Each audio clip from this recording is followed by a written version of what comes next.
Beleza, pessoas. Até deu um trocinho aqui no cabelo. Gente, por que acontece desse tamanho, né? Olha, quando eu era da escola, as pessoas chamavam de teste de malafacão. Vai, vamos aí. Tem muita coisa pra acontecer e eu preciso que vocês comecem a interagir logo aí nos conteúdos, tá certo? Ó, o que aconteceu? Chegou numa época da minha vida, cara, que eu tava nessa situação aí que não adianta ficar repetindo, né? E conforme, assim, vocês forem, pô, Pamela, eu tô passando por isso, tô caminhando nessa estrada, é só dar uma interagida aqui que a gente volta no assunto. Com certeza eu vou ter um exemplo pra dar de uma vida, de alguma situação que eu vivi, né? E aí eu posso estar aí fazendo o quê? A gente pode estar aí trocando uma experiência, uma ideia aí. E, cara, só não desanima, tá? Só não desanima porque a estrada é essa mesmo. E tudo só depende da gente. E aí chegou um tempo que eu tava como? Como que eu tava? Cara, 2 anos depois, né, eu já me sentia preparada, eu já tava atendendo muito, atendendo muitas mulheres como eu.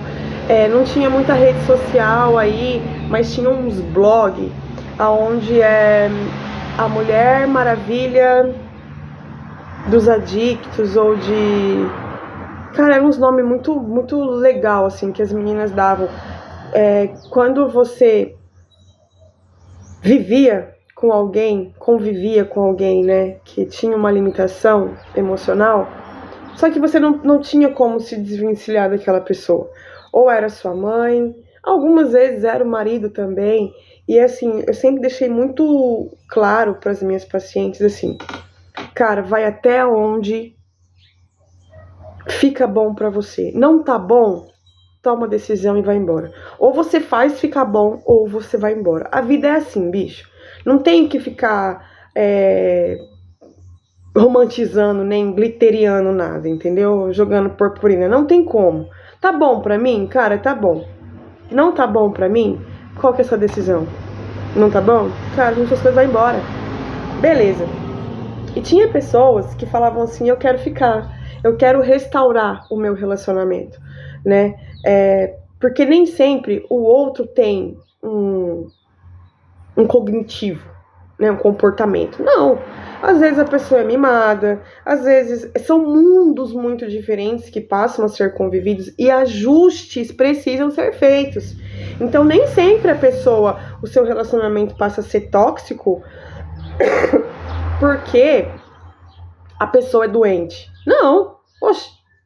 Então quer dizer que todo mundo é doente? Não descarta essa possibilidade, mas não é por aí, né? Então vamos lá. Eu já tava atendendo pra caramba, já tava com a minha vida profissional indo, fluindo, né? E aí eu conheci uma pessoa e eu pensei, cara, agora é a hora de eu colocar tudo que eu já ensinei para outras pessoas na prática, né? Ver que se realmente eu me curei. Porque nesses 2 anos depois da minha separação, eu já não... Eu aprendi muita coisa. Não o que eu aprendi agora, né? Depois desse relacionamento. Mas assim, cara, eu já tava... Como profissional da saúde, não tava beleza. Entendeu? Já tava tudo tranquilo. E eu podia colocar em prática aquilo que eu havia aprendido e consertar os erros que eu havia cometido, né? Eu já estava preparada para não trazer mais aquele antigo relacionamento para dentro do atual, 2 anos depois. Beleza. O que aconteceu? A pessoa era recém-separada também, né? E... por questão de logística, seria mais fácil que eu mudasse de estado para que ele conseguisse ver a família dele, que eram os filhos, e estar comigo também, né? Combinado? Combinado. Cara, qual que era um dos problemas a propaganda do mercado da cidade, que a minha cidade é um ovinho de codorna, e é assim que eles falam propaganda das promoções, tipo quarta verde, quinta verde, é assim. Então, enfim. Aí o que acontece? Qual que seria o trauma que viria de um outro relacionamento? Bicho, não vou confiar nesse cara. Porque eu confiei num cara durante tanto tempo e não foi nada daquilo. Só que um cara era um cara, o outro cara era outro cara, então eu não podia misturar. Aí eu falei, tá bom, se é essa a proposta, né, vamos ver, né, conforme for aí, vamos fazer aí vamos planejar e colocar isso em prática. Quando a gente planejou e colocou em prática, bicho, eu cheguei na cidade sem conhecer ninguém, desempregada, com 3 filhos, tá? Sem móveis, sem casa, sem nada. O cara olhou pra mim e falou assim, tipo uma semana depois, ele falou, Pamela, você é bem gente boa, mas hoje eu vou optar em voltar com a minha família, né? Que morava na cidade vizinha, inclusive. Eu não tenho como, eu não consigo os meus filhos ficarem contra mim, né, por esse relacionamento, e eu não quero ficar sem meus filhos. Então eu prefiro voltar pra minha casa. Gente, ali, eu vou falar pra vocês, se eu não tivesse vivido tudo que eu vivi, não soubesse quem eu sou e o que eu era capaz, ali eu vou falar que eu teria enlouquecido. Bicho, beleza. Eu me coloquei no lugar do cara e falei assim, ó, sem problema. Não daria certo se realmente seus filhos ficassem contra. Eu não abriria mão dos meus filhos. Mas tudo bem. Eu chorei. Vixe Maria. Cara, eu chorei de arrependimento. Só eu sei o quanto que eu chorei de arrependimento. Oh, glória a Deus, Jeová dos Exércitos. Foi foda. Beleza, esse foi embora. Esse cara foi embora, um exemplo assim, na segunda-feira. Eu tenho 3 filhos, todo mundo sabe. A Mariana, que é a mais velha, sempre foi meu braço direito e esquerdo, minhas 2 pernas. Quando eu tinha que sair pra trabalhar, ela, por ser mais velha, a diferença dela pra Manu é de 8 anos. Quando eu precisava sair pra trabalhar, me atrasar, pra pegar na escola, pra não sei o que, né, era a Mariana que fazia pra mim. Quando eu precisava conversar com os bebês, assim, eu não sabia muito bem como começar, qual era o problema. Ela ia lá de irmã mais velha, ela desenrolava, me trazia o assunto pra mim poder chegar pra eles e conversar. Então a Mariana sempre foi muito essa ponte, assim, entre eu e os meus filhos, por mais que a gente fosse unido. E pra mim, assim, a gente seria assim pra sempre. O cara foi embora na segunda-feira. Quando foi na sexta-feira, a Mariana falou assim, mas o negócio é o seguinte, não quero ficar aqui, cidadezinha, eu vim pro Paraná também, mas um pouquinho mais pro outro lado. Não quero ficar, a sua vida é a sua vida, você já fez o que você fez, agora eu quero viver a minha, entendeu? Tô com 18 anos e eu tô vazando. Quero aproveitar minha vida, ser um pardal livre, fica com Deus e tô indo. Cara, ali eu vou te falar. Ali eu vi o quanto a minha estrutura emocional estava boa e eu estava recuperada, eu não era mais doente, eu era capaz de executar qualquer coisa que eu quisesse fazer na minha vida. Mas ali, se havia restado um pouquinho da Pamela doente, não sei o que, ali para remédio pra louco é um louco e meio, filho. E aí, depois de chorar muito, me senti excluída, vixe Maria, só eu ser abandonada e tal. Eu consegui. E ali eu prosperei, né? Eu prosperei até o momento de eu voltar pra Campo Grande, no Mato Grosso do Sul, que era onde eu sempre morei. Por que eu tô contando tudo isso pra vocês? Porque assim, ó, cara, a gente vai se curando, a gente tem que se curar, só que a vida não para, velho. Você tá se curando, vem um e toma. Você tá se curando, vem um e toma. Então você tem que se curar, nego, do jeito que dá, entendeu? Vivendo, a gente se cura vivendo, não tem como parar a vida pra se curar. Beleza. Campo Grande, na minha opinião, é um lugar extremamente caro pra se viver. Eu trabalhava na JBS, não conseguia mais, tinha medo de chegar no final do mês, não tem como pagar a luz. E aí me falaram que Florianópolis era um lugar onde que no verão é maravilhoso para ganhar dinheiro e não sei o que, estilo de... não é estilo de vida, esse negócio aí de vida, qualidade de vida, né, e tal, não sei o que. Isso era por volta de março. E aí, conversei com a Mariana, que já estava casada na época, e ela e o marido dela moravam comigo. Na verdade, eles moravam nessa minha casa em Campo Grande, na casa feia, que o provedor não arrumava, né? Eles moravam nessa casa, e quando eu voltei, eu fui morar nessa casa também. E aí, cara, me falaram isso aí, então beleza, conversei com os meninos, falei, ó, não vou ficar mais aqui. E aí eu já sabia que eu era capaz e tal, não sei o quê. E aí, mas eu só tinha força de vontade, entendeu? As coisas não fluíam ainda. E aí, eles falaram assim pra mim, então vamos pra Florianópolis, porque Florianópolis é onde tem os melhores festivais e tal, não sei o quê. Eu falei, tá bom, arruma as coisas aí, vê quanto custa pra ir embora, que eu tô indo, eu vou, depois eu busco vocês. Combinado? Combinado. 30 dias depois, parei em Florianópolis, o avião aterrissou lá, não sabia nem atravessar a rua, não sabia qual era no mapa geográfico onde ficava esse lugar aí, não sabia. Cara, cheguei lá, a hora que o avião aterrissou, eu chorei. A aeromoça ficou com dó de mim. Ela falou, moço, tudo bem? Eu falei, tudo bem.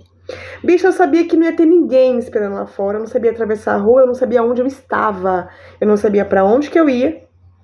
Não sabia nada, nada, nada e nada. E aí, eu lembrei, sabe do quê? Da época que eu morava numa casa com 3 suítes, banheiro, hidromassagem, piscina, closet, quarto do casal saindo pro quintal na área de lazer, o quanto eu era infeliz, o quanto eu fui humilhada, o quanto eu me anulei, enquanto tanta coisa. E aí eu lembrei também daquele cara que me deixou assim que ele me tirou da minha casa, do meu estado, sabe, me abandonou como se eu fosse um cachorro. Não pode ser tão pesado assim, porque foi pelos filhos a gente tem que dar, né, um desconto, né, eu faria o mesmo pelos meus. Mas assim, eu lembrei que eu renasci. E ali, naquelas dificuldades, eu vi o quanto eu era capaz, o quanto eu já me conhecia, o quanto eu já me amava e o quanto aquilo me fez ser a pessoa foda que ia descer daquele avião. E eu desci daquele avião. Sem dinheiro. Só com o WhatsApp da Ana, entendeu? Viado, agora! 3 horas da manhã. Peguei um táxi, fui lá pra um hostel, bicho do céu! Cheguei lá, cara, eu fiquei mais de 40, foi mais de 40 minutos, esperando alguém abrir a porta pra mim entrar. Um frio, cara, um frio. E todo mundo dormindo, velho. Eu não tinha nem pra quem ligar. Quando amanheceu, aí chegou um morador do tal do hostel, e ele falou assim pra mim, eu falei, aí, como que eu tenho uma reserva, meus filhos fez pra mim uma reserva. Ele falou, moça, não pode ver isso aí, filho, ó, vou pôr o colchão aqui no chão, você dorme aqui, amanhã a gente vê, tá, ó. Ali eu falei, Jesus, bicho, isso foi em maio, eu tenho certeza que tinha louça naquela pia, azeda, podre, desde o Natal. Eu fechei os olhos pra descansar a vista um cadinho, moço, os ratos que passavam pareciam filhote de gato. Eu falei, é isso aí, é o que temos pra agora. E eu não vou desanimar, não. Aqui, ei, quem tá fazendo macumba pra mim pode parar que já deu certo, entendeu? Já tô fodida aqui. Pior que isso, meu querido. Ali eu falei, agora amanheceu. Quando amanheceu, eu falei assim, escuta, café da manhã tem? Pelo menos um cafezinho, né, Vi? O cara falou, tem não. E o banheiro tá entupido, inclusive. Eu falei, tá. Mas eu vou te mostrar seu quarto. Você vai dividir com mais 3 pessoas aí. Cara, que eu entrei no quarto. Era 3 beliche no meio, assim. Cara, o lençol, ele tava com a marca de sebo, assim, do corpo da pessoa, sabe como? Foi isso. Eu falei, moça, onde eu tomo um café? Cara, eu só precisava de um café. Ele falou, talvez no final da rua aqui você consiga. Eu caminhei até o final da rua chorando de ódio, velho. Eu chorava de ódio. E aí eu pensava, cara, por que que isso acontece comigo? Bicho, eu nunca fiz mal pra ninguém, sabe? Porra, eu nunca desejei mal pra ninguém. Eu sempre fui trabalhar, eu tenho essa cara de bosta, mas, gente, eu não tenho condição de fazer uma harmonização facial, entendeu? Eu não posso permitir que as pessoas me tirem coisas, me façam de idiota, que eu passe por essas situações pelo meu semblante de bosta, cara, não posso, sabe? Fiquei com raiva de Deus, xinguei todo mundo que tinha pra xingar, entendeu? Dei razão pro Saulo, que não conhecia Jesus, falei, sem foder, velho. Porra, sabe, sempre passei a vida esperando um muito obrigado dos meus pais por ser uma boa filha, sabe? Pô, fiz tudo pelos meus filhos, cara. Sabe, porque quando a gente faz uma coisa ruim aqui, a gente paga lá na frente. Só que, gente, eu não tinha feito nada de ruim, sabe? Falei, porra, velho, foda, né? E louca chorando de ódio, cara. Minha vida não dá certo, não vai pra frente. Cara, passei 4 anos da minha vida estudando pra quê? Nem emprego eu arrumo. Sabe, pô, que saco, revoltadaça. Nossa, tinha que ver. Tá bom. E reto, assim, cara, eu tava tão louca. Olha aí. Ó, tava tão desorientada da vida. Sabe o que aconteceu?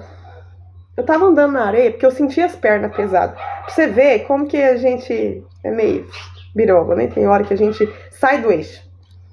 E eu andando, cara, eu tava vendo que não tava bom, porque tava incomodando meus pés. E tava pesado, sabe? E aí que eu parei de reclamar, de brigar com Deus, né? E eu olhei, voltei a mim, né? A areia branca, fina. Que eu calei a minha boca e eu escutei o barulho do mar. Eu tava na Barra da Lagoa, vocês conhecem? Depois eu tava lá. E aí eu olhei para meus pés, olhei para frente. Eu tava de lado, assim, igual na areia. A praia tava aqui, o mar. E eu tava aqui xingando, né? Brigando. A vida bosta que eu tinha. Eu escutei o barulho do mar e eu olhei. Quando eu olhei, eu fiquei com mais raiva ainda dos meus filhos, entendeu? Fiquei com mais raiva, meu filho não resolveu nada. Só que ali a minha vida mudou. Ali a minha vida mudou e vou falar pra vocês por quê. Porque eu fui pra um lugar, não pelas praias, né, maravilhosas, pela vista, mas eu fui pra um lugar onde a energia das pessoas é diferente. Eu fui para um lugar onde as pessoas realmente são cultas. E aí você fala assim, mas isso é coisa de gente louca. Se eu tivesse dinheiro, eu também seria culta.